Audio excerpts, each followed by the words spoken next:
ازاي تكوني البنت اللي بيحترمها الجميع؟ عمرك دورتي على إجابة للسؤال ده؟ هو ازاي أخلي كل الناس تحترمني وتحترم أهدافي وتحترم حياتي وتحترم كمان خصوصيتي؟ الإجابة معانا النهاردة في قهوة بعد الفطار. اعملي قهوتك وتعالي بقى اسمعي بالتفصيل ازاي تكوني البنت دي.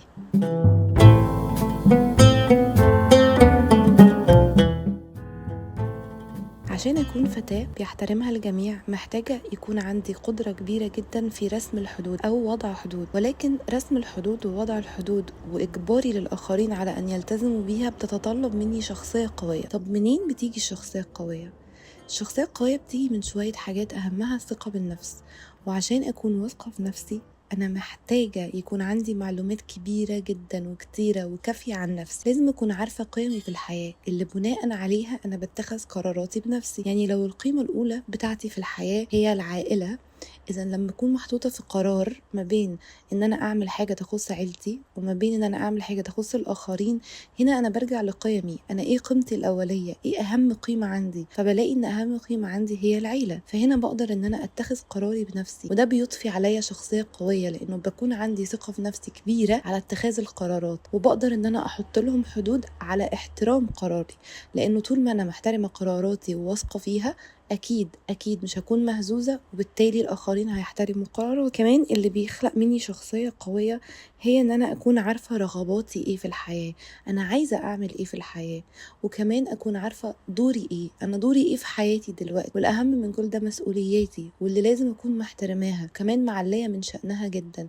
وما اسمحش أبدا لأي حد يتهاون بالدور ده مهما كان أو حتى يقلل من مجهودي فيه. مهم جدا كمان أكون عارفة حقوقي وأقدر إن أنا بطالب بيها بأسلوب مناسب وراقي. لما أكون عارفة حقوقي مش هسمح أبدا لحد إن هو ما يحترمنيش أو ياخد حق من حقوقي، ولكن المهم إن أنا أكون عارفة جدا إيه هي الحقوق اللي أنا المفروض أخدها أو أنالها. غير الثقة في النفس كمان علاقاتي مهم قوي، إن أنا ما أكونش كتاب مفتوح كل الناس عارفة كل حاجة عني وعن أفكاري وعن شخصيتي وعن مشاكلي، لأن ده بيضعف قدرتي على رسم حدود، وبالتالي بيبقى حياتي مباحة للجميع وبيبقى مسموح للكل إنه يتدخل ويقول رأيه ويقول نصايحه حتى لو ما طلبتهاش. فمهم جدا إن أنا أحافظ على الجزء اللي بالنسبة لي مهم، إن يكون فيه خصوصية.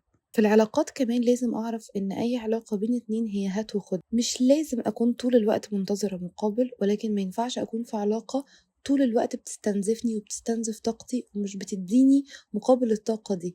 يعني أنا بدي طاقة بس ما باخدش طاقة، أنا بدي مجهود بس اللي قدامي ما بيبذلش ربع المجهود اللي أنا ببذله. لو ده مأثر عليا نفسيا ومديني إحساس وحش، هنا لازم أتعلم إن العلاقات الصحية هي هات وخد، لازم يكون فيها تبادل في المشاعر، تبادل في العطاء، تبادل في العاطفة، لازم يكون فيها تبادل في لغات الحب. فمهم جدا ان انا في علاقاتي اهتم بان انا اكون في علاقة صحية. كمان في علاقتي الزوجية او علاقتي بالشخص اللي انا مرتبطة بيه لازم اعرف ان في دور للانثى وفي دور للراجل، لازم انا اكون الانثى وهو يفضل الراجل. ما اعملش اي تصرفات تضفي عليا طاقة الذكورة، مثلا ما اقفش مع الصنايعي طالما مش مضطرة طبعا، ما اعملش الحاجات اللي المفروض الراجل يعملها، لان ده بيخلي طاقة الانثوية تختفي، وبالتالي أنا ولا عندي حدود ولا عندي احترام ليا كأنثى، وبالتالي أنا حتى ده بيأثر على علاقتي بعدين، وببدأ أحس إن أنا مستنزفة ومش مرتاحة ومش مبسوطة ونفسيتي زيرو، وأكيد مش ده اللي انتي أو جوزك أو خطيبك محتاجينه. فمهم جدا ان انا احافظ على طاقتي الانثويه والتزم بما يمثلني كأنثى، وادي للشخص اللي معايا ما يمثله كذكر. اهتماماتي مهم قوي ان انا دايما اوسع افقي، طلع على علوم جديده، اسمع عن حاجات جديده، اسيرش عن حاجات جديده، حاجات انا مهتمه ان انا اعرف عنها اكتر، وما اقولش لنفسي هو انا هستفيد ايه. يعني مهم جدا ان انت تتثقفي وتوسعي من افقك من وقت للتاني، حتى لو مش بتشتغلي او حتى لو انت مش هتستفيدي من المعلومه دي، ولكن ده بيضفي عليكي ثقه في نفسك كبيره جدا، وبيخليكي تقدري تخشي في نقاشات ممكن تكوني حاضراها ومضطرة انك تبدي رأيك فيها، فبتكوني واثقة انك هتقدري تناقشي او هتقدري تتكلمي، ولو حد حاول يقلل من افكارك هتقدري ان انتي تردي عليه، وهتقدري ان انتي تتكلمي اكتر عن افكارك، وهتقدري ان انتي ما تسمحيلوش ان هو يقلل من افكارك. احترامك لفكرك وعقلك هيخلي الاخرين كمان اكيد ان هم يحترموا فكرك وعقلك. فمهم جدا ان انا دايما اشتغل على دماغي، دايما استثمر فيها، حتى لو هتاخدي كورسات او هتتعلمي حاجات بس لمجرد العلم، ولا انتي هتستخدمي تستخدميها ولا انتي بتشتغلي، حتى لو كنتي ربة منزل. مهم جدا ان انا دايما استثمر